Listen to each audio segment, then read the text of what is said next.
All right, so we're back again. We'll do episode 2 of the Perry Punch Show. Back with my homie DJ MTK. What's up, Playboy?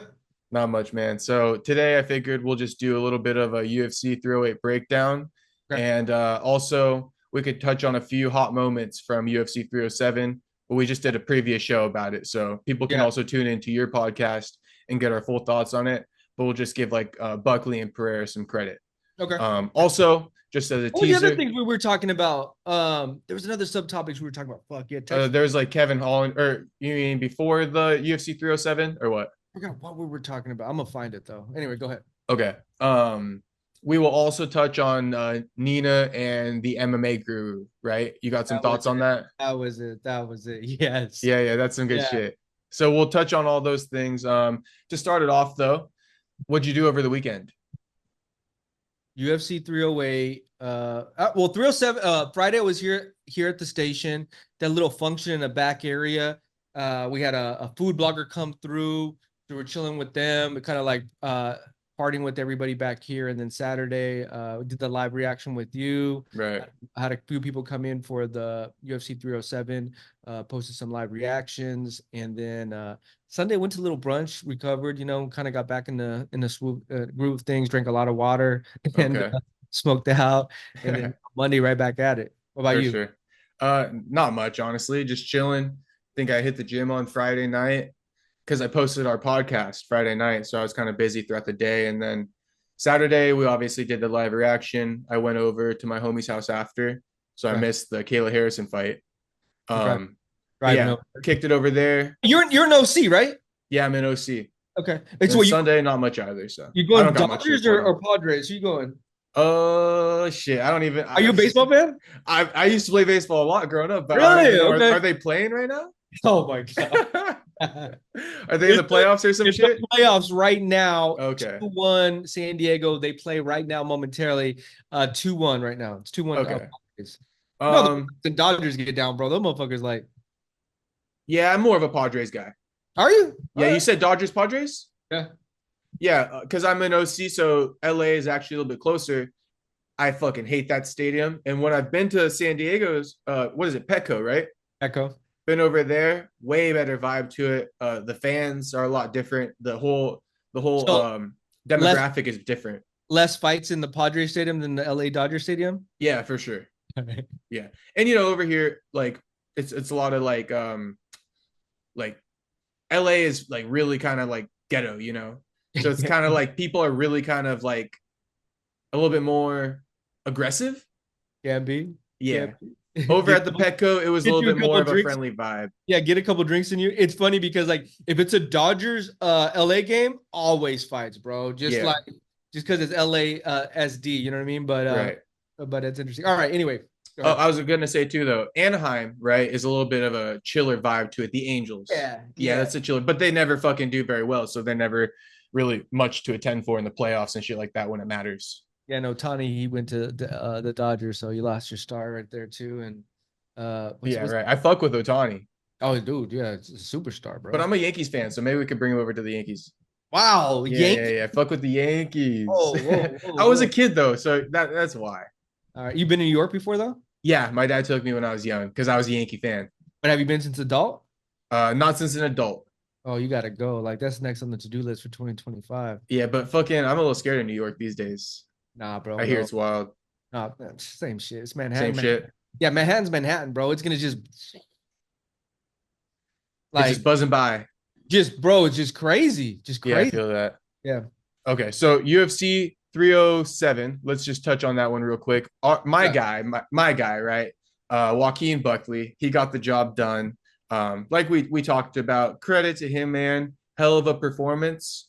But any takeaways from that fight? I like what you said before we were talking about. I'm kind of glad we had the conversation, even prior, that you're right. In real time, he did some adjustments that, now looking at that, I Hmm. can see what you're saying with your fight IQ going into that. Maybe that's something people don't give him enough credit for. But at the end of the day, shit, you got credit for the motherfucking win and a knockout. What was the performance of the night? Yeah, performance of the night.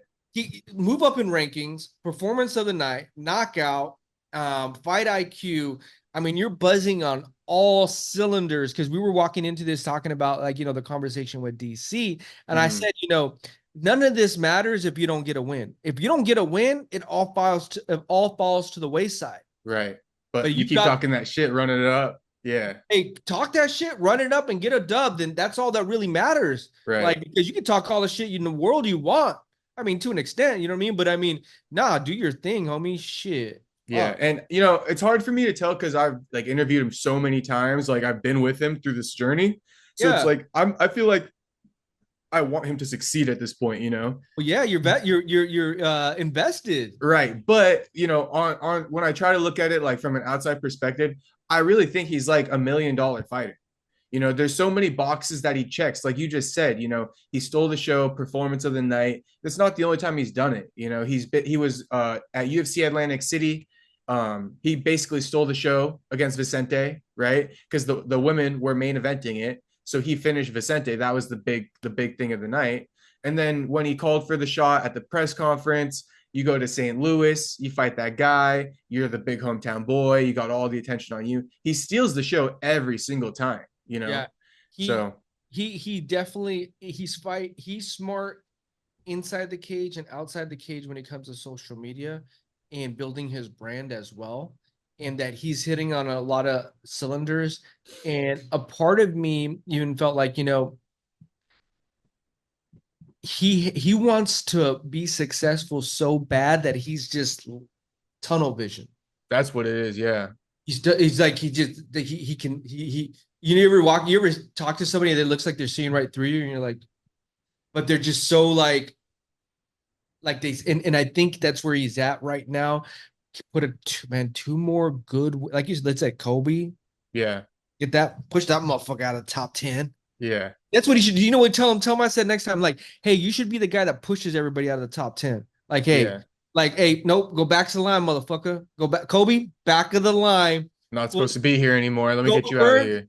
Back of the line. Yeah. Well, now it's undeniable you're in the top. They can't deny him anymore. Yeah, then you start talking about Sean Brady, like, bro, now it's time. Right. Now it's time. Now you don't have a choice, right? Ian Gary's of the world, JDM's of the world, these top elite guys that are in this division that are young as well and hungry as well.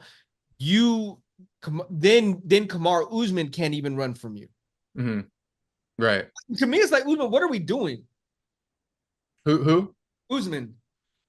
Yeah, I guess he's recovering from injuries or something like that. It's been a whole year. I don't see him in any casts or anything like that. I don't know if he's doing rehab, but he's doing podcasts for sure. He's doing podcasts. He's telling Joaquin to get in line when nobody's really called him out.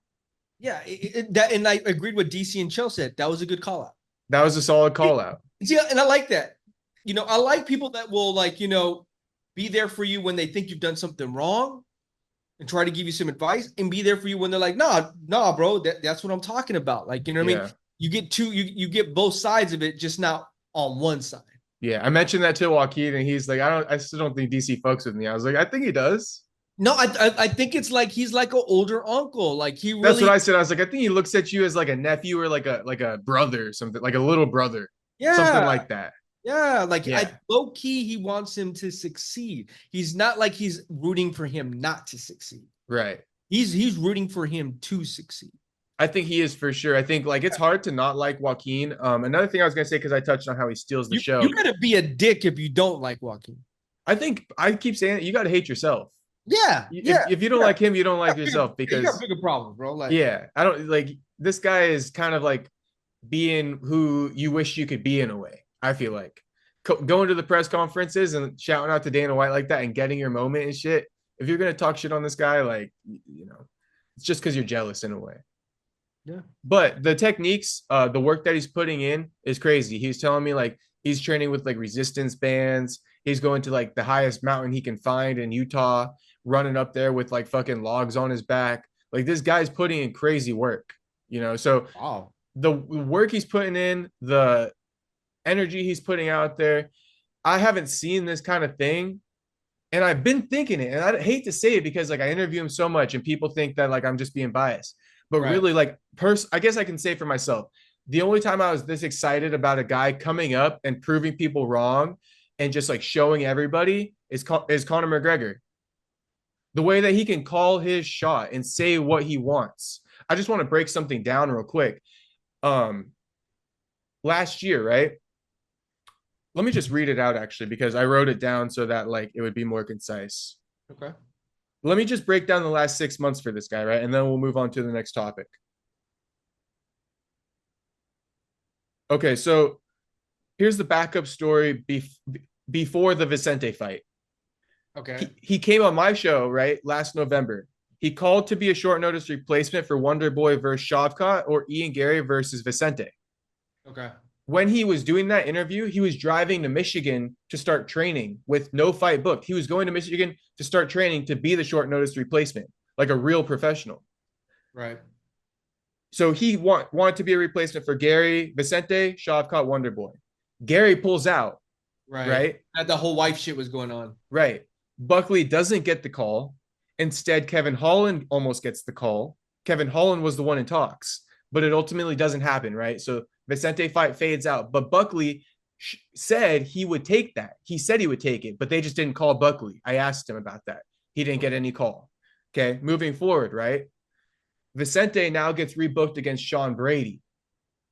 Keep in mind, Buckley called for it. Why not give it to Buckley? Why, if Vicente is not going to fight Ian, why not give him to Buckley? They gave him. Is that before he got in the top 15? Yeah, this is before he fought Vicente. Okay. So listen to this. Then Vicente ends up pulling, or Brady ends up pulling out due to staph infection. So Buckley comes in, right? Originally, Brady versus Vicente is a main event, but since Buckley comes in, they bumped it down to a co-main. So again, a little disrespect, a little bit of discredit. They're giving him the opportunity, but they're like, we're not going to give you the main event spot yet. Keeping him hungry, pushing him, you know, making him motivated. Okay, so moving on to that. He fights Vicente, steals the show, right? After getting bumped down. And then he goes on. And in 6 months, right, after beating Vicente, this is the last 6 months, he's gone on to defend the ranking against the 6'6" Russian Nursultan, right, on short notice as well, in his hometown. And then now he just KO'd one of the greatest strikers in Wonderboy.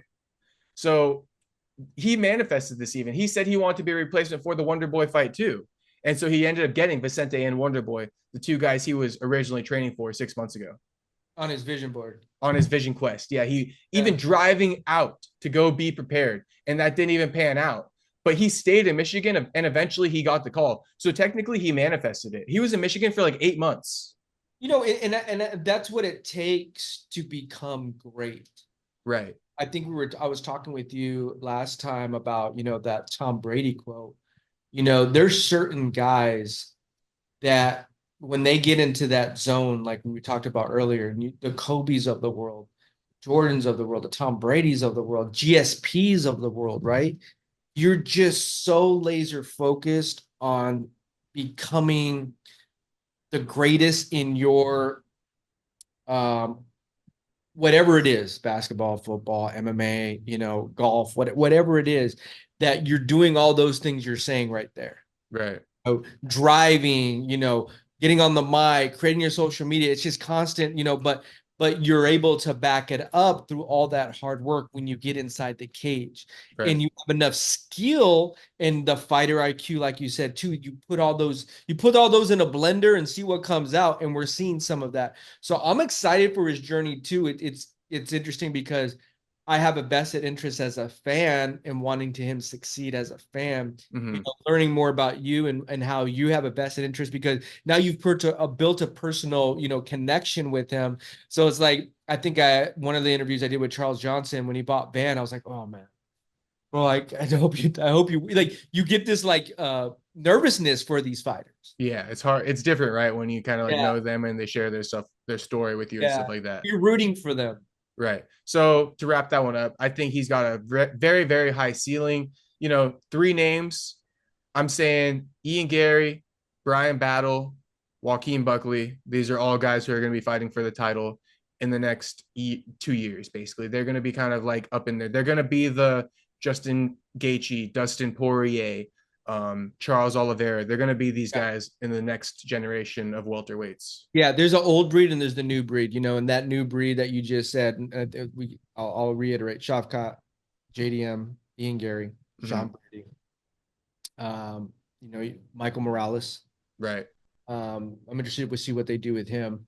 I'm wondering, do you think Joaquin would fight down? He kind of, so when I was talking to him today about like Kamaru and kind of like his little response to his call out, he was saying like, why not fight me if I'm that easy lick, right? Then fight me, right? Because that's what I would do. So I'm kind of quoting him now. He said, because that's what I would do. I would take that easy lick. If somebody's ranked lower than me, who I know I can beat, I would do it. And I mean, he did that, right? He got the ranking finally after beating Vicente. And then he took an unranked guy on short notice in his hometown. The Russian guy. Yeah, because he thought he could beat him. And he's fighting. And he's fighting Renat. Yeah. So I don't know if he would fight down at this point. I think the body of work he's put in. I think, for example, because I saw you repost it, ain't no way he's fighting Battle. Battle kept it a stack. Brian Battle, he kept it a stack. He ain't fighting him yet. Battle's got to keep working. But like I just mentioned him, there's all those guys, right? Of the whole top 15, I have said Ian Gary, Joaquin Buckley, Brian Battle, top of the division. So respect to you, Battle, but just not yet. You guys are going to be there. I don't want you guys fighting necessarily because I want you guys to kind of like reach the top. And now you guys have the biggest money fights possible against each other. Don't fight each other yet for pennies. Fight Joaquin, fight Ian for millions. What about Brian Battle versus Michael Morales? I like my odds against Brian Battle in a way. I know Michael Morales is a beast, but maybe it's my American. There's something in battle right now, like that dog that Morales is a little bit of a pretty boy. I think maybe if you bring that dog out, you might see something a little different. I think that's a fun fight because it tests both of them. Morales is a dog though, dude. Morales beats one of those guys and he's right up there too. Yeah. Here's the thing. Like, imagine Morales beats Battle. Right. Well, then it's like, whoa, now you're in the top 10 and you're still undefeated. But if Battle beats him, then it shows that Michael Morales gets exposed, and now Brian Battle deserves to get in the top 15. Right, because Battle just beat a big ass name. Not a big ass name, but like a big rising. Defeated, yeah. They're grooming this guy to get to that next level. And Neil Magny's a great example. Neil Magny's he's a what do you call it? A gatekeeper, right? Right. What did Ian Gary do? Ian Gary walked right through him, bro. Walked through him. And there are a couple, not even like those gatekeepers, but there are a couple like of these up and comers that are gonna end up getting kicked down. So either Battle, either Morales, a couple of these new young guys are gonna get kicked down. My thoughts, you're gonna get exposed. My thoughts, Battle is gonna probably prevail. So let me ask you this: Carlos Prates versus Brian Battle. Carlos Prates is a beast now. Carlos Prates is a beast now. And he's shown me a lot of promise. So I got nothing really to say about Carlos. Great fighter. Fight though, right? That'd be a good fight though, right? Yeah. Great fighter. It could get booked. I say put him against his Brazilian brother, Michael Morales, and see what happens. Yeah, I think that's what you do. Michael Morales is from Ecuador, but he fights out. Oh, is he? Shit. Yeah, that's why I got a lot of love from. He fights out of TJ. Okay. Yeah, but no, that's it's interesting to see where this division shakes up. Even like we were talking last time, I was thinking about what you had said about Bonfim, and I was like, even do you think Brian Battle beats Bonfim? I would say, yeah. I would say. Huh? I'd say he makes a name off Bonfim, yeah. Adds to his name. A good name, I think. Oh, the other one too that I like in that division is Mike Malott out of yeah, I interviewed Mike as well a couple times. So we got a good relationship. I think he's very skilled. Super skilled. I think Mike's the only thing, and this is just a read a little bit. I think he struggles with maybe the fighting aspect because he took some time away from the sport and then like he got back into it. He felt like he didn't care to fight anymore. So I think maybe his biggest thing isn't really the technique. It's his heart that he's willing to just put on display. Interesting. Just being real. I think Mike is very talented. The only struggle I see is him not being able to gut things out. I think that's the one box he has to check. Well, and he got a little bit exposed versus Neil Magny. Right. When it got gritty. Right. And he won he had him that first round. He was showing that he was like, but then Neil Magny is that gatekeeper to say, no, you got to go all 3 rounds. Yeah. This isn't a 2-round fight. And Michael Morales and Ian Gary were able to show you the other side of it. The other guy too that is in that division, and I think he has a fight coming up, is Randy Brown. Randy Brown, but not like to the world championship level, I feel like. Didn't he get a really good win? He's from New York, right?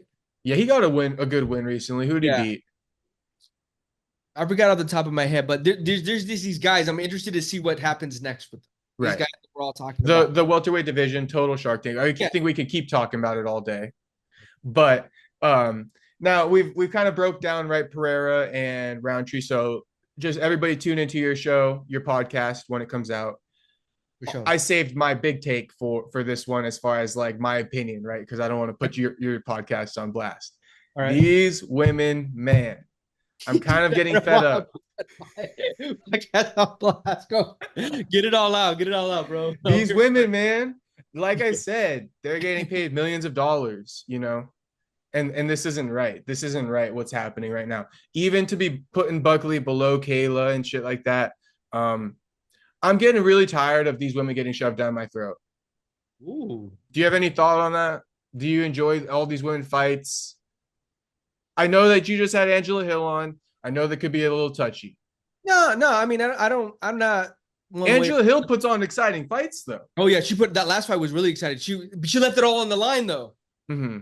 Left it all on the line. So I understand where you're coming from. It's almost like, you know, it's a little too technical. You want to see a little bit more action. Here's my thing and I kind of had this with Angela Hill. Like, there's a piece of me when I watch women's fights, it's like I'm watching, want to talk about put on blast. I feel like I'm watching a kiddie show. Yeah. Like it's like, oh, you're competitive, but like your skills aren't all the way there. Like, it's like almost like, I don't want to say comical because I know how much hard work you're putting into it, but some of these are just like, bro, I like, nah, but there are a handful that are at the top level. That's why Amanda Nunes was knocking them out, because she has that like real punching skill in a way, you know. Even if we were to talk about the Aldana fight versus the one where she got the cut, they left it all on the line. They did. And that was a good fight. Yeah, that was a crazy fight. The championship fight too before that, before O'Malley was, shit, why am I gonna forget it? At the Sphere. Valentina Alexa, the grappling and stuff. I love that fight. Yeah. Reason why was because it was so competitive. It was literally an inch. One girl makes one mistake and she got the other girl, you know? And so you're talking about two women at a 9 or 10. And like even Grasso had plenty of moments where she almost submitted her on her back. That's not easy to do. Every time they were just, now the Harrison fight, it was kind of like, all right, you didn't impress me. That's why I said it. You didn't impress me though. I didn't walk away like, oh my God, you're going to be the greatest of all time. Mm-hmm. I was walking away like, I guess you kind of slid by and got a win. Yeah. I'm not overly excited to go see you fight Pena or Pennington. No, I've watched her fight in the past, and she just really constantly shoots for takedowns and stuff. You're strong on the ground. I get it. Yeah, I get it. You kind of how Ronda Rousey was. Ronda Rousey had one aspect of her game that she was really good at, and she was able to expose a lot of these fighters. But then when it got into the actual depths of who is an actually MMA athlete and can do 5 things really good at one time, kicking, jiu-jitsu, wrestling, boxing, you know, cardio, the game changed, right? The whole game changed. And maybe, I don't know if Kayla has every aspect down. Right. I think that the thing that I'm most upset about is the hype.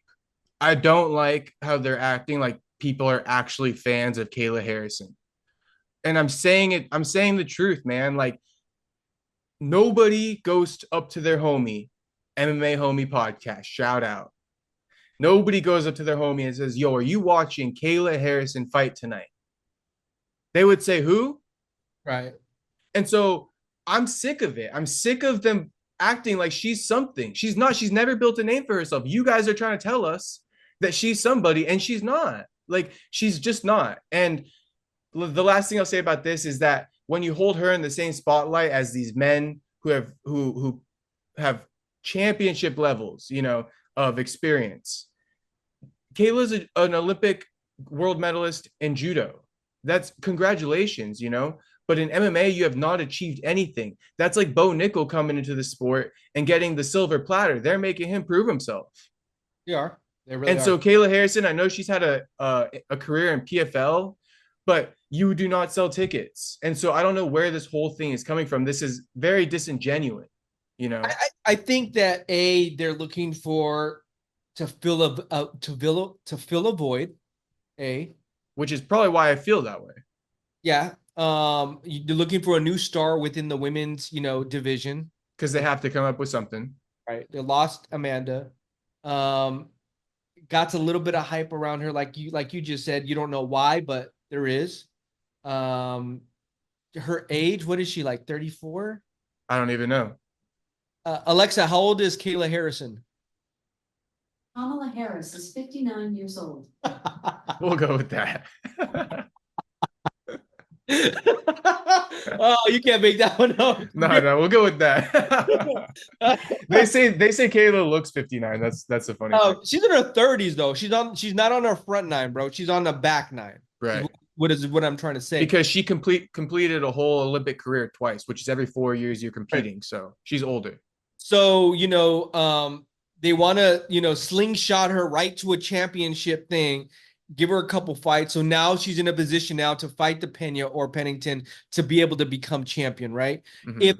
If she gets the belt and, now they're going to sell her as the next greatest, MMA female fighter of all time. Hopefully they can try to get Amanda Nunes. Oh my God, Amanda Nunes now is going to come back out of retirement to show, that who's up. I mean, we all know who's going to win that. Right. I mean, yeah. Amanda, I think I got Amanda all day.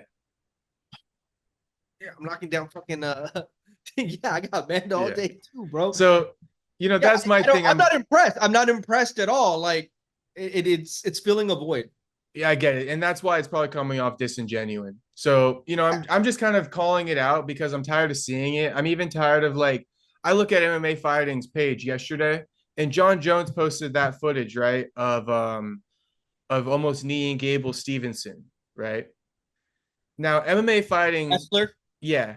MMA Fighting reposted Amanda dancing, right? Yeah. Who a retired woman who has no fight coming up. You posted her when John Jones just posted footage training for his upcoming fight.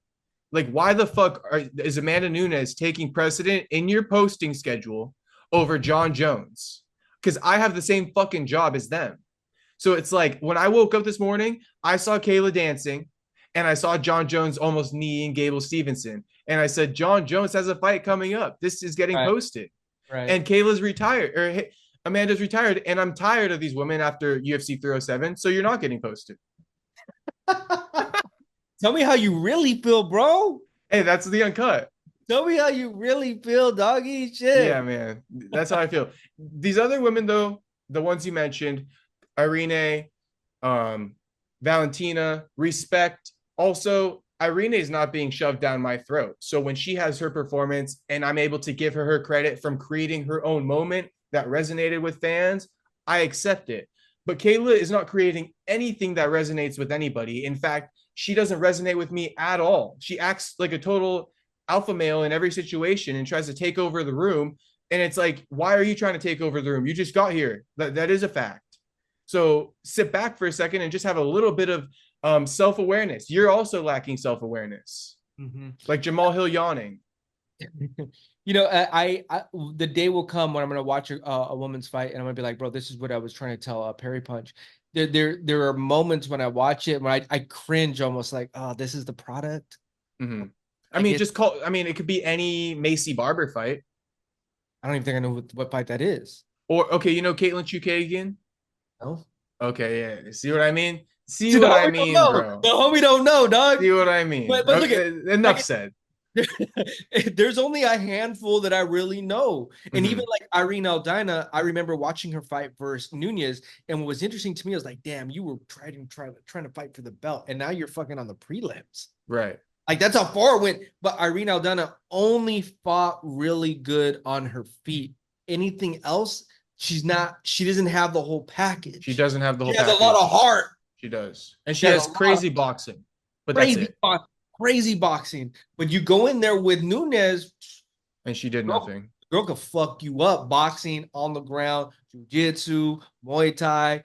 So that's when I came to love the MMA side of it, when it's a full product. Right.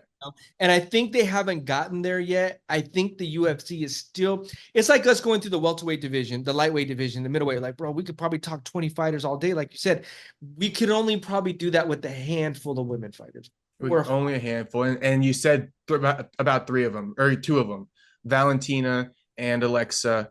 And, like I said, I like Raquel Pennington. Raquel's cool. I like her fights. And I like Julia Pena. She's kind of a stud, Yeah, they'll give you a match, but Kayla's not there yet. Kayla's not, and my thing is create your moments. Like Joaquin creates moments. Create a moment where I can get behind you. That's all it is. And these fake moments that are being created to where like Kayla's getting zoom in on Kayla in the backstage room. You're giving her these golden opportunities for what? Let her create something on her own. You're shoving it so far down everybody's throat that like nobody's invested. If she had a few viral moments before the event or something like that, then people are invested and then they show her. That's something. But like they're looking at her and what did she do? Like imagine this. Let me just put this. Imagine Joaquin. Do you remember when he went viral for the pool party before the Vicente fight? Vaguely. He went viral. He went and attended a pool party and this video came out and people are like, he's getting knocked the fuck out. Is that the one in Miami or Vegas? That was the one in Atlantic City this year when he fought Vicente. Okay. Anyway, that would have been something funny where it's like, let's pan to Joaquin Buckley after his party in the nightclub lobby downstairs. Like, let's see how he's looking before the fight. A story, like don't shove it down my throat. Nobody just wants to see something. Yeah. Yeah. And so I loved it when Juliana didn't call her out because I didn't want to see that. If I'm being that honest, and people are like, set that up, but it's like, nah, fuck you anyway. Like, call out Julia or Amanda. I was opposite too. I was like, nah, there's no reason to set that up. No reason. So anyway, I'm not drinking the Kool-Aid. Yeah, I'm not drinking the Kool-Aid. And there's no sugar. There's no sugar. No, there's no sugar, and they're getting paid fucking millions though. So tough. Okay, it's cool though. It's cool though. So let's go UFC 308 and we'll wrap it up with MMA Guru and Nina. Is that chill? Yeah. Okay. UFC 308, let's give the people what they want. First off, kick it off. Max Holloway, Ilia Topuria. I'm picking Max to knock Ilia the fuck out. Is that just out of spite? I think Ilia is drinking, and I'll be honest, right? Because I never want to mislead. I love Max because also my mom's Hawaiian. My mom's from Hawaii. They both live there right now. So I got love for the Hawaiian fighters. So obviously I'm probably choosing to ride for Max. But you know what? Since you asked for more of my opinion on that, I'll share it with you. When I watch Ilia striking pad videos and people are like, oh, this is the next coming of Jesus. Right. I'm going to shoot you straight. That pad holder is doing a lot of the fucking work.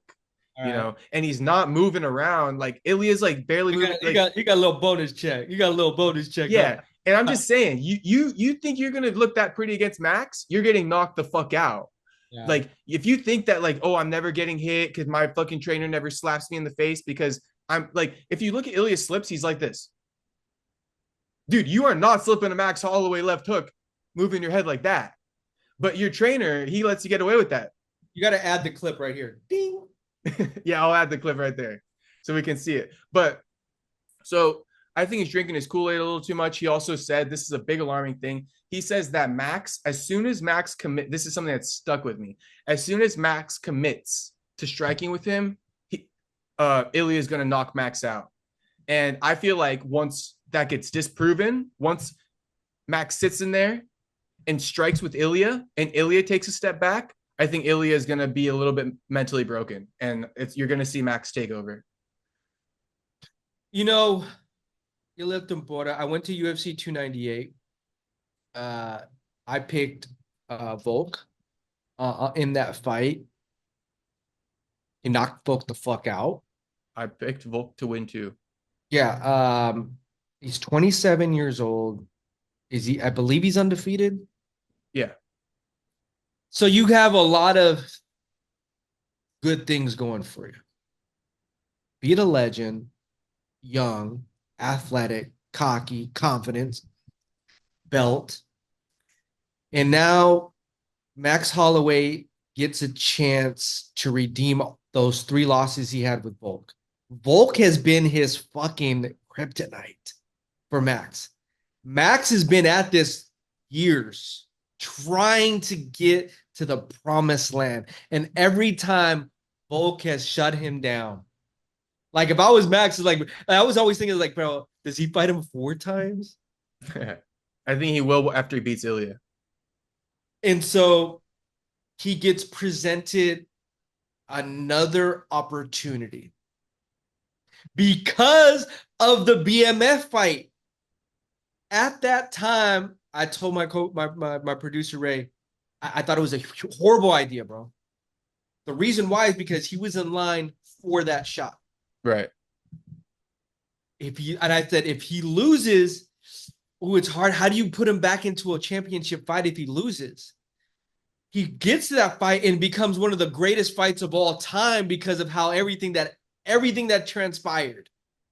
You know, from the call out to the knockout to getting it, he just went viral. And so now he put himself in a position like Buckley is right now, where you cannot deny him that championship fight. Yeah. Like go back and forth, you know. So it's my take is that I'm going for Holloway as well. Okay. I think it's his. If there's a time, it's now. Because don't try to climb up that mountain again. This is it. Right here, right now. I think he's super focused. I think he has all the tools in experience to do it. The lights aren't going to be too big for him. He's not going to go in there and be like, oh, wow, champion. No, he's been here. He's done it. He knows how to do it. I think that I want him to be strategic. I don't want him just to go and just bang with Ilia Topuria. Right. And I don't think he will. I think from the fights with Volk, I think he's really got a really high IQ, honestly. And yeah, I want to see that experience and IQ go into these first and second rounds. Mm-hmm. Third, fourth, if you feel like maybe you're not, you need to push up, push the tempo up, fuck it, let's go. If you got to get knocked the fuck out in order to lose this shit, if that's going to be what it is, then let that be what it is, Right. Now, Ilia, it's almost like you're getting too ahead of yourself. You're acting like you've already won 4 or 5 title defenses, almost like Sean. You're walking around like you've beaten. The Volk had the ability to walk around like that because of how many people he beat in a row. Yeah, that's why I said he's drinking the Kool-Aid a little much. Yeah, I mean, you're now talking about beating Islam. Mm-hmm. That's another thing, and more distraction. Talking to Usman. Dog.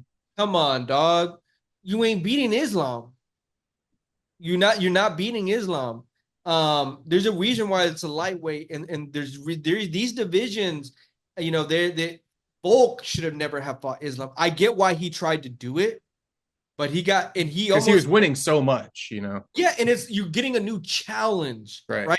You do X, and it's like, all right, I've kind of done boring now. Yeah, I've kind of done all these guys. Let me see what the next level looks like. Let me challenge myself and see if I can do this. Now, then the Connor stuff, you know what I mean? Oh, you got all the Sean O'Malley shit. Maybe boxing shit. So you're doing all this other shit, right? Now, I think that Ilia has enough skill to definitely put him in the game. I think he's going to be surprised on how smart Max Holloway goes into this fight in real time. I think he's going to sit down that first round and be like, okay, hold up. hold up. Like, this isn't how I expected it to go. Yeah, he's not going to just. Maybe he will. Don't get me wrong. That's crazy, dog. Yeah. Max crazy. Max a homie. But I think that I hope that people around him, all the people that are in his ear, like, all right, this is it. This is the time. Let's go at it strategically. Let's show your technique. Let's show your skill. Let's see how this first round goes. Let's fill out the first round. Let's fill out his power. Yeah, I believe that's what's going to happen. But at the same time, okay, so talking about these other X factors, like their boxing and shit like that. I'm giving it to Max on the feet. Max is the lengthier guy, taller. So in boxing, that has a big play. You're also talking about being able to kick each other now. Max is definitely going to be better with the kicks. He's got that spinning kick. He's got the head kick. He's got a lot of tools for Ilia to have to look out for. So, I'll tell you this. Interesting. What scares me is this. This is what I will say. What scared me. I'm gonna give a comparison for you. Armin versus Charles Oliveira. I had Charles Oliveira winning that like outright before they fought. Armin's gonna lose. It's too cocky. Armin went in there and beat Charles Oliveira at his own game and submitted him. That fucking shocked the fuck out of me. So if we look at these guys in their trajectory, Armin and Ilia are almost like on the same trajectory. You know, Armin just hasn't got. He wants that. He's next in line, right? Yeah. Ilia got it, and I like that example. He got it and he won. Now he's there. Now it's almost like Max is the Charles Oliveira, because Charles Oliveira is a legend in his own right, right? Right.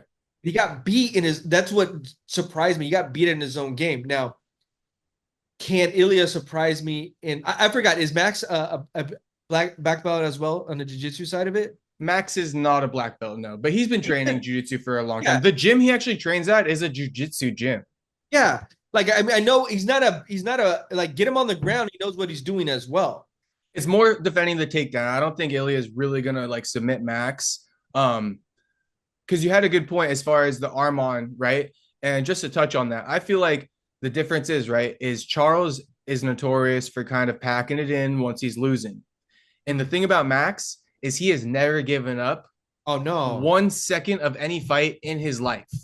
Oh, he's never out. He's been in the octagon for hours. I'm talking even with Volk alone, those 3 fights, right? That's 75 minutes. Not 1 second did Max pack it in or even give up on himself. So that's, how do you put it? Armand did do that, yes, and I do like that example. But I think they are similar, but just a notch a little higher with Max's skill set versus Charles's. Right? I'll give you that. I'll give you that. So we'll see. I do like that parallel, and I like, there are parallels. When you see something and something else, and it reminds you, that can play out. So we'll see. But like I say, I think Charles packs it in a little bit more than Max ever will in his life.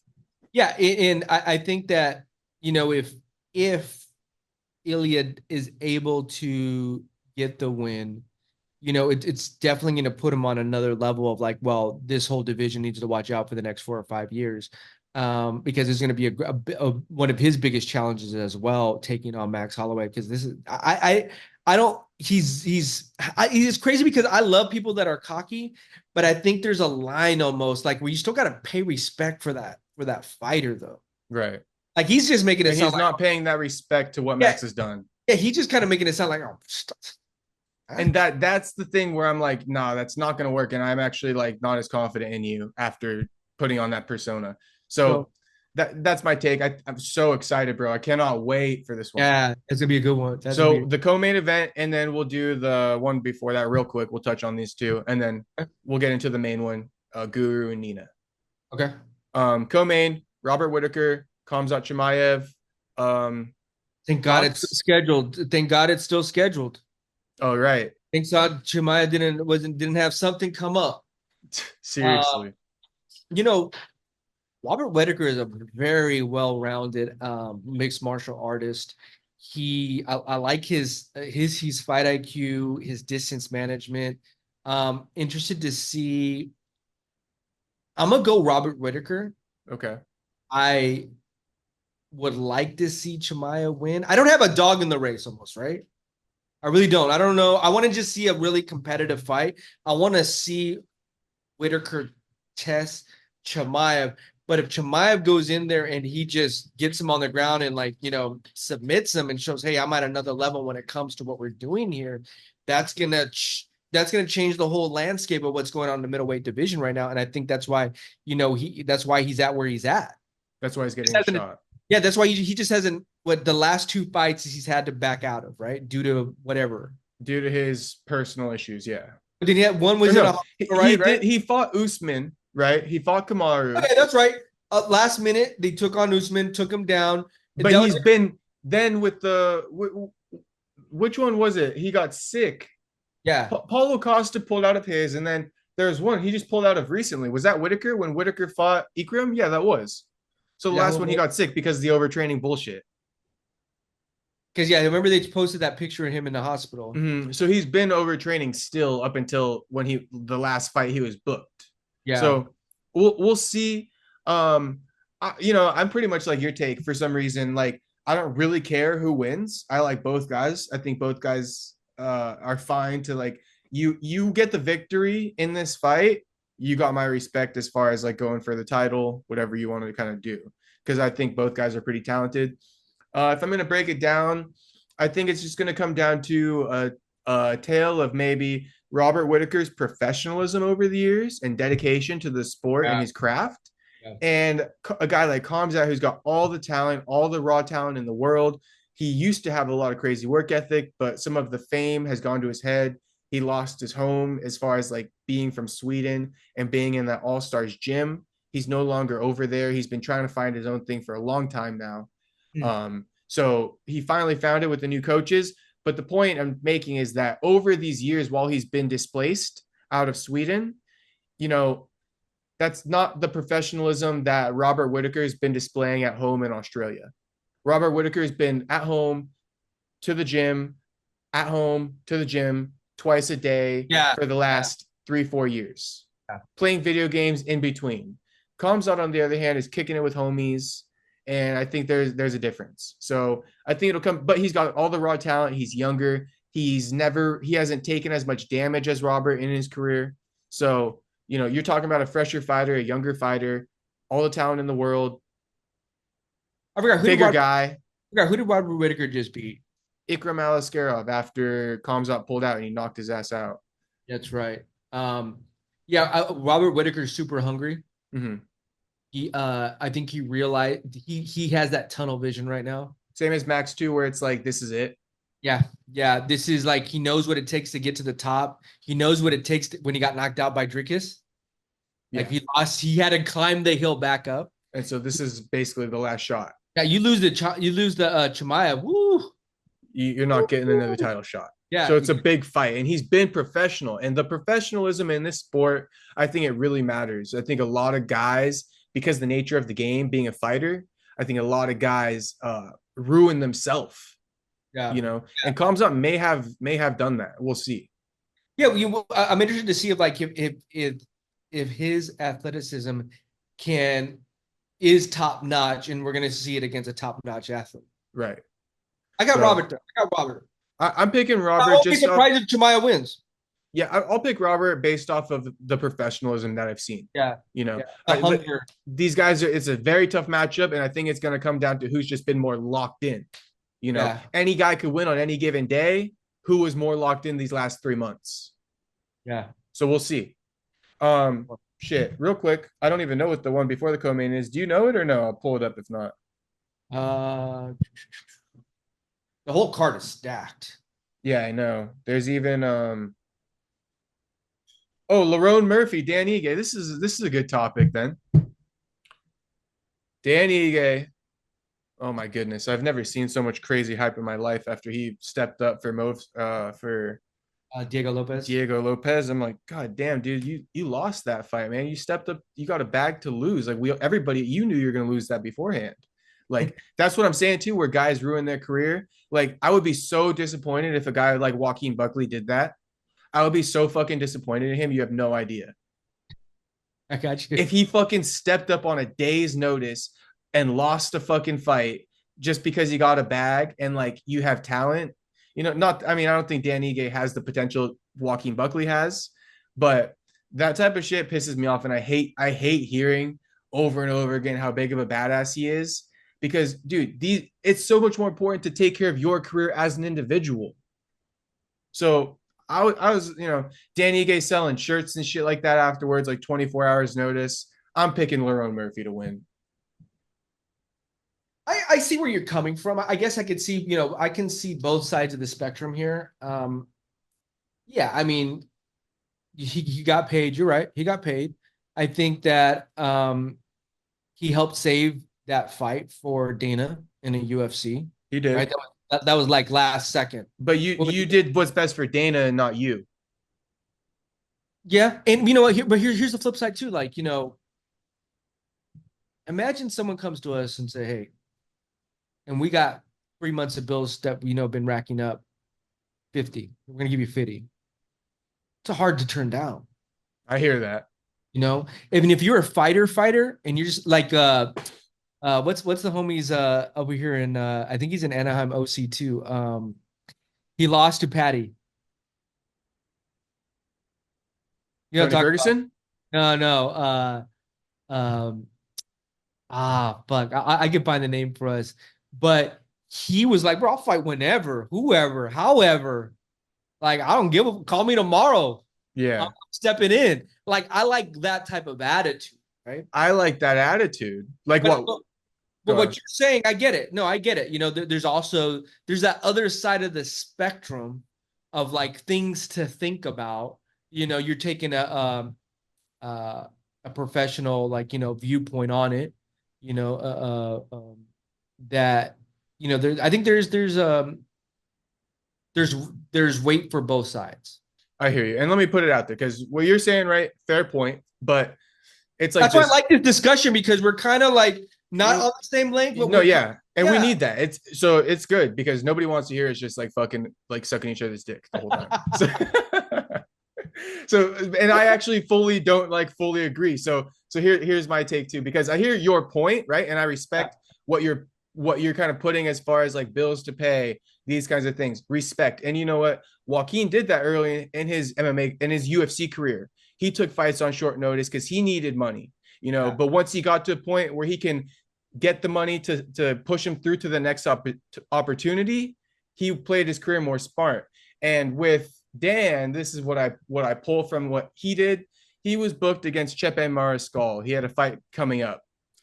Dan didn't want to fight a no-name, and instead he wanted to get out of that fight because in his mind, I feel like losing to a no-name, not to say he was a guaranteed loss, but if he lost to the no-name, then where does his career go? He would rather almost risk losing to the guy like Diego Lopes and have this little fake hype going around him now than fighting a guy because he was really scheduled against a no-name, and now even after Lopes, now, by the way, Damon Jackson ended up fighting that guy and shit like that. And now he's in here in not the co-main event, but right before that. So let me ask you this. It propelled his career forward. Let me ask you this. What if Dan wins? How would you feel? If Dan wins, what would be your take on okay, right. Here's my take. Congratulations, but there's not much we can do with you. As far as like Dan is just past his prime. Dan is just past his prime. They're giving Dan Lerone to make a name so Lerone can make a name off Dan. Let's be real. Oh yeah, this is okay. So Dan is like almost like a gatekeeper. Yeah. He's on the back nine. Like, is he gonna go on a title run? Probably not. You have to do a lot to go on this title run. Let me put this out there, right? Yeah. So he's a gatekeeper because this is what I'm trying to say too. He just put himself in this gatekeeper position by stepping up and fighting Diego. If he didn't fight Diego, the guy he was fighting before Diego was not a gatekeeper fight. If he lost that, he's probably cut. Like, they don't need him. So he's just really turned it around with this whole like short notice 24-hour thing. I guess I get it. But here's the thing too, is like, I'm not looking at Dan Ige like he's some millionaire, bro. I'm not either, but I just don't like when people are like, you're such a badass, you're so great.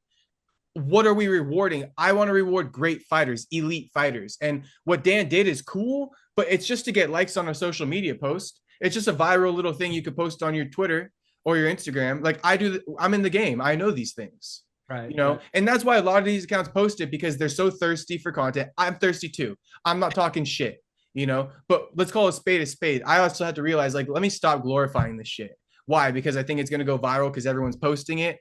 And so Dan isn't that guy. But he could very well knock this guy out and shit. But Dan, he's been given that propel to the next level, and he's lost every time, unfortunately. Every time that opportunity is presented, like, hey, you won 2 fights, can you get to this next level? And then he loses, and you're kind of back at the drawing board again, being a gatekeeper. So yeah, it's interesting because I see the other side of the scale where I'm more like, man, I wonder, you know, how many bills does he have? You know, so to answer that, at this stage in your UFC career, that shouldn't be the case for you. But you know what? That's easy. Look, that's a whole nother podcast in itself, bro, because there is a whole pool of fighters in the UFC, in the PFL, in the Bellator, bro, that like they're past their prime. But what are you going to do after this? They don't have a plan of how to create income, and they may not have made enough income to supplement the next whatever years of their life that they have. That's you know, so point. It's like it's in any league though, NFL, NBA. You know, we could. Yeah, you do hear about that in the NFL too. But we could go across the board, right? And it's still it's work. Bobby Green was the name I was thinking of. You know, they're collecting paychecks because they may not have $1 million sitting in the bank right now, and they have no fucking choice. So there's that dark side of this industry where there is no plan after fighting. Yeah, I hear you. If a fight gets thrown my way, but it's, you know, there's 2 sides. There's 2 sides. So that's a fair point. So we can leave it at that. We're not sucking each other's dick on this shit. Yeah. We'll let the people decide, right? So I hear your point. You know what? That's a tough game. That's a segment. Let the homies decide. Yeah. Everybody can decide, right? We got it off. So I hear you though. It's a tough game, and only a select few, no matter how you want to spin it, are gonna make those big bucks. And I hate to go back to it, right? But he's recent. He's the guy coming up right now. Like I said, I haven't seen a guy surging like this, like Conor McGregor in a way. Buckley, you know, that's why I respect the guy a lot. He realized, I think he accepts the fact that, yeah, I could not make that much in this game. And that's why I'm trying so hard to like make all the right moves, you know? So again, credit to my guy, and, you know, it's a tough game for sure. So, I respect your point as well. Yeah. Okay. So MMA Guru and Nina should be a good one. You know what's crazy about this one is I keep switching my opinion on it. Yeah. Did you watch that video of Guru, that 40-minute video? I kept trying to tell you. I watched some of it. So like and this is what I circle. I kept changing my take on it. One side of me is like, okay, are you saying like, are you like having Amy's back by saying, well, why is the camera guy emphasizing on you? Right? Like, are you questioning how they did it when they didn't need to do that? Or are you jabbing at the fact that they did it? He's jabbing. I saw your comment. Yeah. Okay. Yeah. So, you're so innocent minded that you can't, not that you're an innocent guy, but like you're so kind of like, you don't want to think the worst. I saw you're like, bro, what's wrong with putting the camera? That's the camera guy's job. No, he was subtly. But that's premeditated too, because I know people are going to jump in on the comments. Oh, I got you. Yeah. He was sneak dissing. That's a sneak diss. Yeah. But it's so obvious. I mean, it's the most obvious thing in the world. Well, and then he tries to present his case on his podcast. Well, just in general, and in the comments and in on his podcast, is like, so either he's smart, right? Because he can spin it in both ways. You know, he can be a heel, or he can be like, you know, hey, no, actually, I'm trying to have her back. Trying to. Yeah. Go ahead.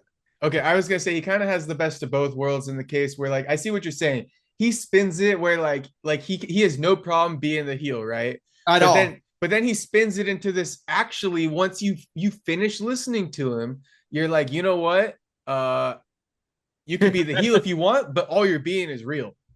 Yeah. So go ahead.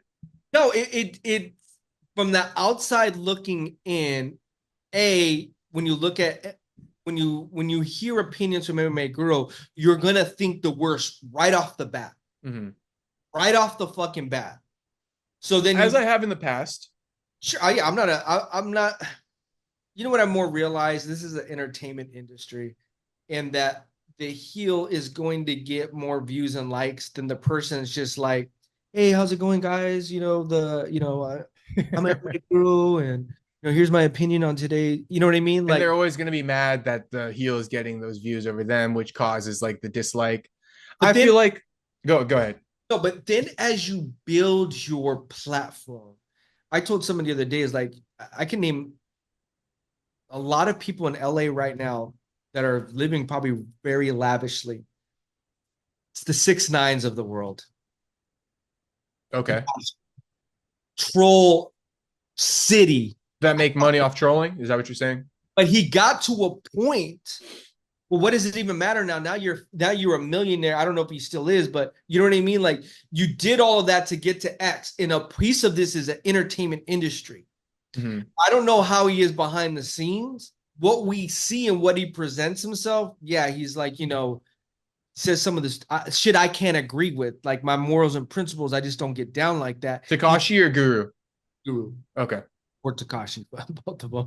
Yeah. Or Adam 22, like, I'm putting all these guys in the same pool. I don't want to, like, if someone were to come and talk to you about like, oh, MMA homies are doing this, and this, but they're comparing me to the Adam 22s of the world, that Takashi's not, bro, I'd be like, man, oh, hell no, dog. I did something wrong. I don't give a fuck about $1 million in the bank. I could still make $1 million, but I could probably do it another way.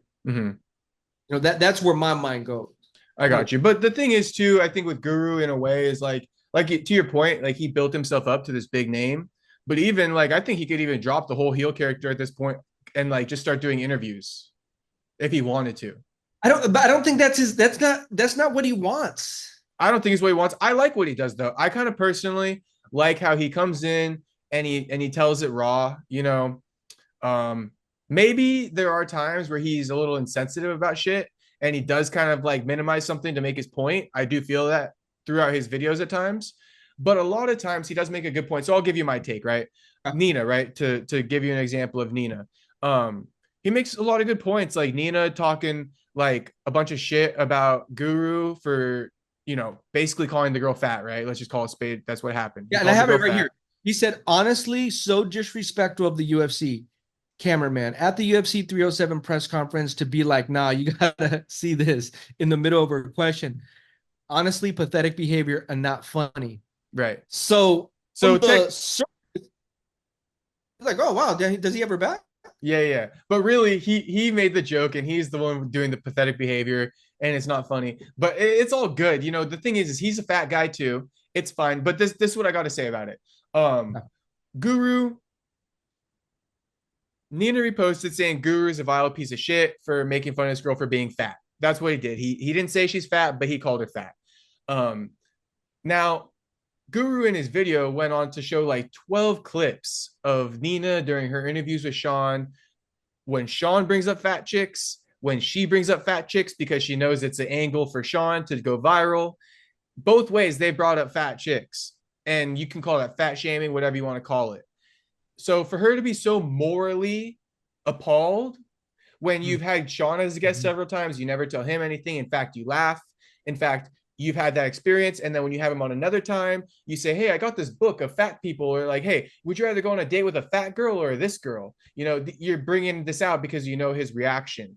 And so you've profited financially off of this shit. So really, you just don't fuck with Guru. To me, call it what it is. You don't fuck with Guru. You got extra offended because you don't fuck with the guy. And you didn't really look at yourself inside, realizing that like, you know what? I kind of like, have co-signed some fat shit in the past. I guess like if I've co-signed Strickland, how can I really in confidence degrade Guru? Because Guru is just as guilty as Strickland. In fact, Strickland has said fat chicks and Guru sneak dissed. So how Sean Strickland stayed way with it. Right. Nina's gone along with it.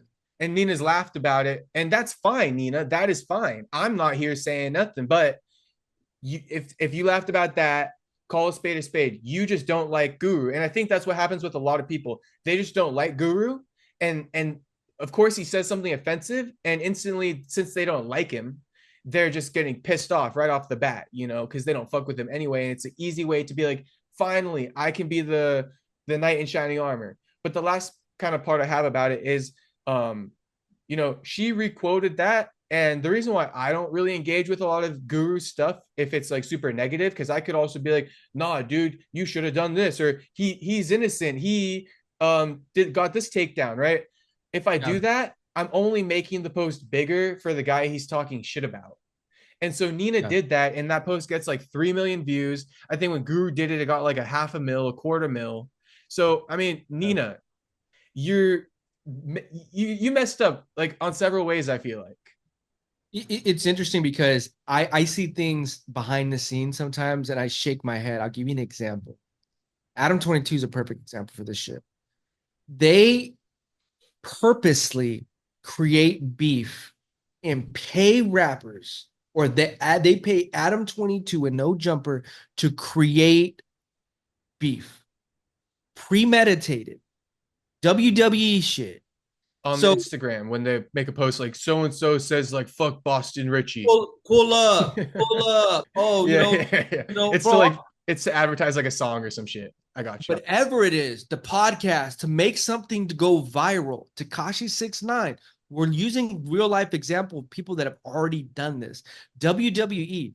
There's a formula for all of this when it comes within the entertainment industry. Now, I don't know if they've got picked together behind the scenes. See, I look at like that shit. Like these I doubt that. Probably not. Yeah. But we're getting to such a point that all of this is almost becoming like WWE. You know what I mean? Like it's WWE has shown you the formula. Let me give you an example. Yeah. Kevin Hall and Joaquin Buckley, they're boys, man. They talk shit on each other to hype each other up. Exactly what you're saying. They use the negativity as a way to really co-sign. So when you hear Kevin going off on Joaquin, he knows what he's doing. He knows he's building up Joaquin's name, right, and he doesn't mind it, you know, because then Joaquin goes ahead and does his thing and they go viral together. They're building each other up. That's one of those fake beefs, to your point. Right. And look, and here's the gray area, right? When you start introducing people that you're offending that are taking shots that never needed to take shots. You mean that girl that's a part of the press who took that shot? And that's an example, right? And the two are benefiting on their ends. Right. Yeah. Right. And so, you know, we're always humans. We're in a culture of like negative is going to get more press than positive.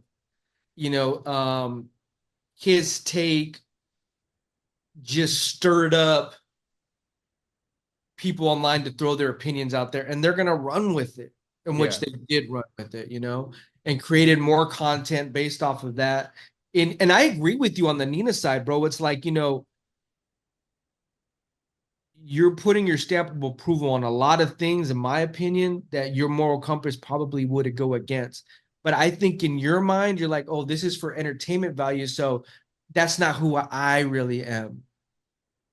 But when you're co-signing these things, real ones are still going to be like, nah, what the fuck are you talking about, though? Like, who are you to say shit? If you didn't have the courage, I don't care what it is. I don't care if you disagree behind closed doors, but if you don't have the courage to tell Sean in his face right there, then in my opinion, you can't go on Twitter and call Guru a vile human being.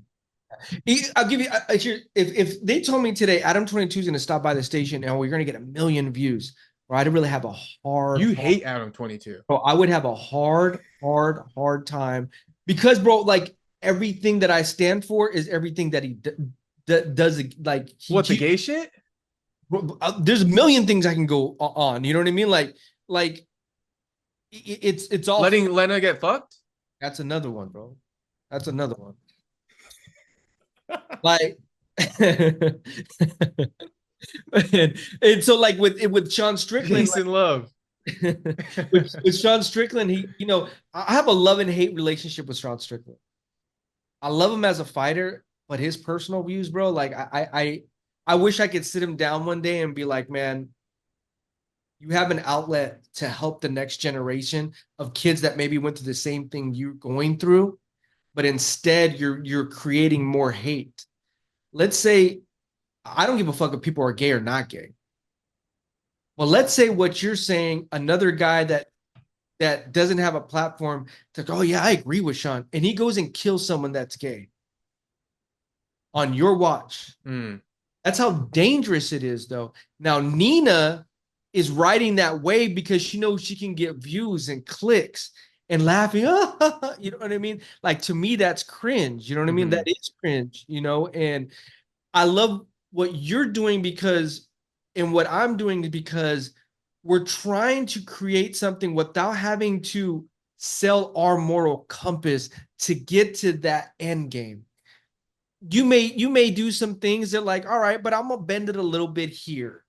I may do some things that like, you know what, for the entertainment side, I may bend it a little bit here, but they're gonna be hard for me anyway, personally, for a network, for what we're doing. They're gonna be hard stances where it's like, nah, bro, I'm not willing to go all the way to that side. Yeah. Like I'm not gonna upload that clip. I'm interviewing Sean and he's talking shit about, you know, ABC people. It's like, nah, that's not worth it to me. If we on a fight and you have an opinion about somebody, yeah, let's go on about that. But it's a WWE entertainment side of the world that it's a weird time to be alive. It is, for sure. And you know, I feel like, you know, I don't think that they orchestrated this one, but I hear what you're saying for sure. I think it could easily be. It so could easily be. I mean, it could be. It could be. No, it's like I wouldn't not put money on it. No, yeah, like there is a chance. They're both in the game, and they're both like, all right. Well. The reason why I think not is because if they did, that is dirty, dirty work for that woman, right? For the woman who got in the middle of it, that's dirty fucking work. So that's why I'm giving them the benefit of the doubt. But let me say this one. I want to say that, of course, it's possible, right? It's possible. Yeah, it's possible. It's possible. Of course, I don't think that Guru is cool for doing that. You know, I think that that's kind of fucked up, and it kind of is insensitive. I don't think like hurt people. If you've been hurt or been called fat before, I don't think you should do the same. So I don't think it's cool. I'm just kind of saying that Nina isn't really in a place to be the moral compass for everybody, and you got to be careful when like you're reposting this shit because it's getting a lot of attention. Yeah, she's not the moral police, bro. Yeah, she's not the moral police. So also, Nina and Guru, I had a good point. Let me think of it real quick. I'll tell you this. Okay, go ahead. I was thinking when they showed the clip, I was like, all the dudes are out of weight. All the dudes, no, it doesn't look like no journalist has been in the gym. Yeah, that's what I was gonna say. So other guys have, like, that's where I was like, what are we talking about anyway? Yeah, who cares? And like, right. You know, okay, let me say this. Also, Amy, right? For that girl, you're I'm sure you're a cool girl, somebody who's from the outside, who's, you know, part of the media too, who's also seeing everything unfold. I think nothing less of you. I still think the same as you as I did before Guru called you fat. Obviously, anybody who knows the cases. You know somebody's overweight. It's not that big of a deal. People don't have to be a 10 out of 10 for you to like them. The world's not all about looks. Keep doing your thing. It's all good. You don't even have to shy away from the camera, because I know she said that. Like, this is why I don't do press conferences, because like people do put you on camera, and I don't want to be on camera to get made fun of. Fuck the people who make fun of you. Do your thing. It's fine. Like don't trip at all. So I just want to put that out there for her. I will say this. On the other side of the spectrum, you're putting yourself in that position where you're going to be judged. So you better have thick fucking skin. And you need to accept it, right? If someone talks shit on me, I have to accept too that like I am putting myself in this public spotlight. People are going to put their opinions in, and it's up to me to battle that, you know? At the end of the day, so just being in this industry, when it comes to media, you're going to put yourself in a position for people to talk shit. There's a million trolls online. Everybody, I'm sure it's not the first time. It won't be the last time. Right. So nobody's gonna walk away unscathed. You know, I could pull up Sean Strickland fucking things. I'm a beaner. I'm fucking, you know what I mean? Like, go back home. Like, fucking, I don't belong here. Like, you know what I mean? Like, so it comes with the territory. I'm gonna take it and laugh with it. Now, yeah, we're all human. We can all take it personal. But yeah, go back to, bro. You know, everybody's better start looking at a mirror. Mm-hmm. I mean, Nina does look, don't get me wrong, Nina does look good, but you're on the back nine too, homegirl. Right. Hey, You're over 30, girl. she's like 37, 38. And with the ladies out there, you know, when you're in your yeah, she's like 38. When you hit that age, it ain't the same as a guy who's in his 38s. Yeah. So I mean, so she's stretching those assets as far as she can. yeah. So and that's the other thing. That's the other thing Guru's saying. Like you profit off your tits and shit like that. Like and then when you look at like the age consent on Twitter, it's like 13. So you know, Nina is not the moral police. She's out here like or engagement farming 13-year-olds to like her post. And here's my thing. Like, bro, I know bro, you should see the girls that come up in here. OnlyFans girls and shit. Like, bro, I know strippers. Like, you know what I mean? Yeah. I don't judge anybody. Neither do I. I live in a glass house, bro. Like, you could just throw, you could throw a fucking piece of dust in there, and my fucking house would crumble. Wait, your real house or you're like your metaphor? But I'm saying, like, I can't judge nobody. Yeah. And I don't judge either. Because you walk by my house, that motherfucker's gonna crumble. All my skeletons come out like, oh shit, this fool. Right. Same here. Right. If you accept that you're not perfect, it's hard to judge. I think only people who think they're perfect judge. Right. So like, I don't care where you come from, how you do it, fat, ugly, pretty, fucking skinny. You know what's inside. Facts. What are we really talking about? In the MMA girls, the last person needs to be throwing shade. Yeah, and that girl Amy, she asked good questions. So like I said, you're all good. Guru, keep doing your thing too. I fuck with you. To be honest, I didn't really fuck with him in the past. But you know, I think he serves a good purpose in the sport. I think that he can be negative at times. I think you do need it though. The criticism for sure. And overall, this is one. Tell me. Okay, go ahead. You being in this space, you creating your brand, how do you want to do it differently? The way I want to do it differently. It's a good question. Can it be done differently and still grow? Or do you need that side of like kind of a heel, kind of like you have to push the edge if you're going to be independent up a little bit? That's okay. So that actually brings up my next point, right? If you're independent, nobody's going to co-sign you. Nobody's going to sign a check for you. You know, you have to create it on your own. And maybe that's something you've been critical of Adam 22 on. He pushes the boundaries a little much. I got a homie who used to fuck with him. He doesn't fuck with him either. It's a common theme with Adam, but he's an independent guy, right? So back to the point though, if you're independent, it's very hard to come through morally correct and just like people are going to hop on. I think you have to push the envelope a little bit. You know, I got people who don't like me for my Buckley posts in those interviews, you know, but if I were to not post it. Why? What about him? Because he talks shit on fighters. Like he says he's the Kill Cliff killer. That's on him. Right. But then other fighters might not want to come on my show, but you're not going to get me the views. So that's what I'm trying to say. If I were to protect a guy I don't even know necessarily from something Joaquin said, then like I'm doing myself a disservice. So that's to an extent where I'm willing to push boundaries. If a fighter says something, I'm not going to hide it because like I'm scared that another fighter is not going to like me. If you don't like me, then you don't like me. There's plenty of guys who will come on, you know. Yeah. But am I willing to like completely degrade a guy, you know, for a lot of views? No, I'm not willing to like completely disrespect a fighter or really say anything like so disrespectful to where I feel like I couldn't say it in person. Like with Kevin, that's my true feelings. Like I really feel like Kevin, by admitting he doesn't want to be a champion and like by just accepting fights on short notice. Yeah, Kevin Holland. And stepping in, it hurts me as a fan. I'm just being real, you know, and maybe I wouldn't say it to his face. Well, you expect more out of him. Right. Maybe I wouldn't say it to his face, but like, how do I put it? I'm not berating him. And I'm only saying that as somebody who would like to see him do better. Right. Actually, yeah, no, it's like you expect more out of him. You know, you wanted more out of him. You know, maybe there could be more if you did A, B, and C.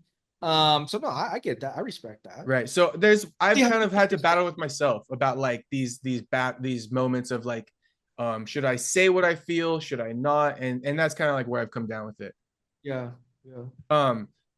Last kind of thing about this topic real quick, because I touched on the independent and then we'll be done pretty much.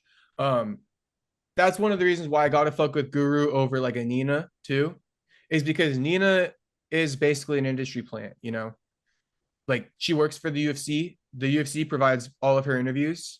So she doesn't have to call these guys. I mean, maybe she texts Sean Strickland at this point, but every interview she has full access. She has full access, backstage pass. So obviously you can get 1 million views.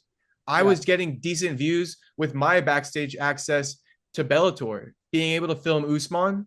I was able to get like at least 10K views on YouTube, I think. Or no, I think on Instagram I got over 10K. On YouTube I got like around 2 to 3K. Yeah, I think. So my point though is that Nina's getting millions of views, but it's not the same as an independent guy getting millions of views. And Guru, he's independent. I gotta like, as an independent guy, I that's me, you know. I tip my hat to that too. Sean O'Malley's kind of, letting you guys are doing podcasts together and shit. There's gonna be a certain lane of people that see what you're doing. They could give a fuck if it's controversial or not controversial. Sean O'Malley's a good example. Sean O'Malley going on this thing was the biggest thing he could do as well. But they kind of talk the same language, where Sean O'Malley sees the entertainment side of it. Mm-hmm. He sees, what you're doing, and he's like, all right, let me add a little bit to it. You know what I mean? Like, I'm not taking none of this shit personal. Yeah, or let me get some views.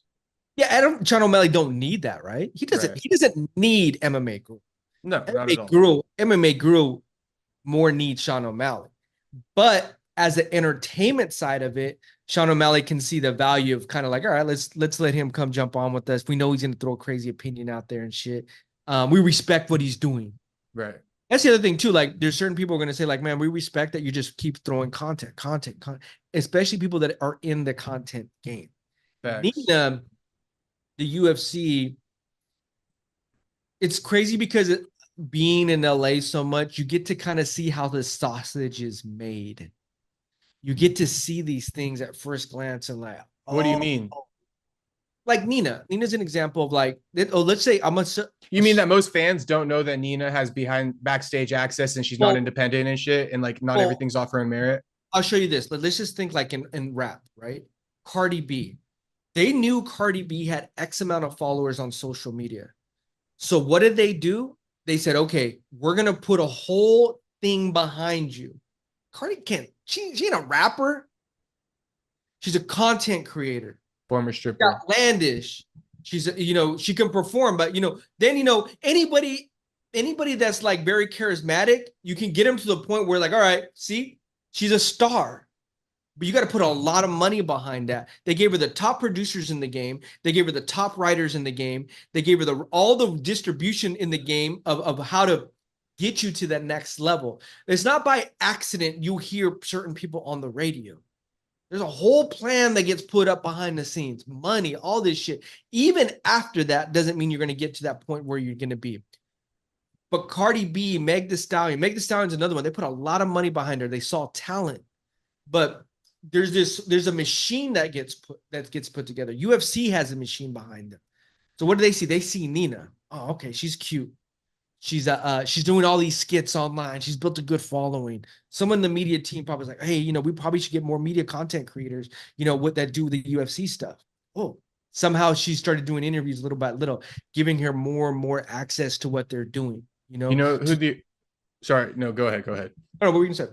I was just gonna say the original Nina is actually Ariel, but Ariel was a real journalist. So if you look at all the interviews Ariel did back in the day, a lot of that was provided by the UFC, setting it up and stuff. It wasn't because like these fighters really fuck with him. But Ariel was there. Yeah, but Ariel wasn't like a content creator skits. No, but this is the difference. I think that they learned their lesson. They're not gonna put on another journalist like Ariel. I mean, they kind of do it with Brad Okamoto, but that's because he works for ESPN. They did this for Ariel when he was like an independent guy for like MMA fighting, like I think he was working for MMA fighting, which is kind of odd that UFC like co-signed him, but that's what happened. They went with Nina, who's not a real journalist, who's just a content creator, innocent, happy-go-lucky fun girl. And they gave her all that access so that she's not a big pain in the ass like Ariel was, because Ariel was backstage also doing his journalistic work. Well, let's look at this. Nina doesn't do that. But let's say this. You know what the UFC just found out? We can plop another Nina 2-3 years down the road. How they curate fighters, they could curate content creators to do interviews, to be on social media. Plug and play. They just find the next Nina that's on social media that kind of wants to get into this game. They put her in. Dink. They kind of did that with Full Send's reporter too. OG Shawnee Mack. He used to be independent like us, but he sold his soul a little bit, so he's not independent anymore. But you know, he will not get the views if he's not on Full Send. I'm just calling it a buck. You know, I don't get the views, so maybe I'm bitter saying that shit. You know, because I'm independent, trying to build my brand, my real following. But Yeah. best believe, you know, these guys like Well, Nina, if she's not getting that access to the UFC anymore, watch what happens to her views. And same with OG Shawnee Mack. you know, it's interesting because you're gonna see in real time in the next 2 or 3 years, the day Nina hits 40. You're no longer gonna be that hot chick anymore. But there's gonna be someone else just 25, kind of doing the same Because thing. she used her tits to get there too. And that's there's always gonna be a new hot chick. There's another be a Hawk Tua girl that's gonna come up interviewing crazy fighters on the side and shit. She got 1 million views on fucking online. Oh, let's give her access. Let's see how she performed. We'll give her a couple test runs. Yeah, Nina's gonna be out of the fight game. So Nina will be then, who knows what Nina will be doing, but still be interviewing ex-fighters who already retired. And no, but they don't love the game, like how I do in a sense, and you're new to it, right? You've told me you're new to it, but you have a passion for it as well. So I've been watching it forever. Right. But new to, I guess, covering it in this realm. Right. So like, I think the ones who actually enjoy the sport, who are actually fans, I think Nina, it was like a financial type of like, oh, this could be like my parallel. Like I'm actually doing this type of content, but like I could just shift it to like UFC shit. So whatever, Nina, all good. Just want to call you out for not being independent and being an industry plant. Well, let me ask you this. Yeah. Hunter calls you, emails you. Right, because hey, I am making $1 million. And he says, hey, I'd like you to come down, Apex, cover the event. I'd like to get to know you a little bit. Right. You little access and shit. See how you roll. Get out there, charmed. Like, oh shit, I'm fucking. I'm in the UFC. I just met. Get it posted on my YouTube channel because Nina posted on her YouTube channel that she owns. So I'll give her that. And so, like, I'm just saying. Let's just say you get to that point, right? Right. These are tough decisions you're gonna have to make to be like, I'm not, and it's very possible. These are tough decisions you're gonna have to maybe one day face to be like, all right, they're offering me a 100,000 contract to do 3-6 months with them, and I get all free access. Or fuck even paying me $100,000. Give me that backstage access, like you give Full Send. Like that's hard. That's hard to not turn. That's hard to turn down. Now that is hard to turn down. But what did they do? Right? I mean, I get that Nina had her own thing, but they just put her on. Like, I feel like if I were to accept that, it's because I fucking did the groundwork. I've been interviewing like these low fighters all the way to the top, and I've been able to get certain names to where like they've gotten looks on me. But like you saw me from like nothing. I don't know the whole Nina story, but I guess that would be my take. But I hear what you're saying. I would say this. I will say she's paid her dues in the entertainment industry. That's where I'm like, I get that. You did do something to where they saw it and then they called you. It's not like you had no channel and they just created you out of nowhere. No, she was doing all kinds of crazy. She was doing all kinds of crazy, funny skits. That's what it was, and it was a parallel to the UFC. My thing is that that's not gonna last if you don't really love the UFC and love fighting. And now we will see as we keep going, right, where that progresses, right? Because you're going to see in real time as you keep building yours. Because what you have done for yourself is you've created a platform. You're in your 20s, right? And by the time, let's say you get to Nina's age in 10 years, who knows where you'll be, right? So you're that's why I started young. Your advantage is that you're building it and you're trying to do it your way. But there's gonna be a couple things that's gonna come your way. You're gonna be like, all right, hold on. A couple offers or something like that. Yeah, that's why I want to get to like I want to be able to make my money sooner rather than later, so I don't have to do that. You feel me? But you can play both worlds, right? Because you can still get into it and do it, but do it your way. Right. Bro, it's so hot. Here, 1 second. Let me turn on the fan. It's like very much is going to die. Hey, but I